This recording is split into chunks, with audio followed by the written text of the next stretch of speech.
Hello and welcome to SIBO Volatility 411. My name is Dan Deming and I'm with KKM Financial. Well, another volatile day today. We're seeing some upside volatility. The market's trying to hold on to some gains and erase a little bit of yesterday's give up.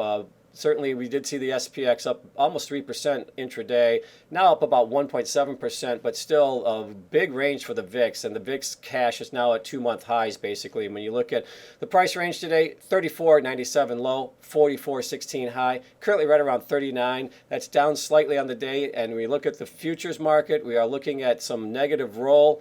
About $1 of negative roll, the front month future to the second month future currently, and we're looking at backwardation in the futures going out to October.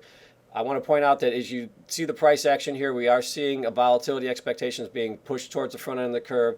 So it's very steep backwardation rolling back out to the end of the year at this current price level. And again, when you look at the pricing of the VIX options, it's important to point out that we are seeing VVIX, measure implied volatility on the VIX options, much higher. 158, 170 was the high today. That's the top end of the range for the last couple months, taking out the high from May of 148. So demand for VIX options has picked up substantially here in the last couple days.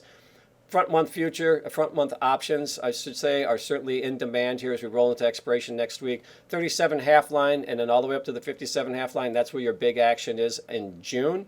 July, we're seeing heavy action of out of the money calls as well as I think rolling of positions, reestablishing some vol exposure, and just the general idea that we are seeing this marked pickup in the price action of the VIX futures has caused readjustment of positions.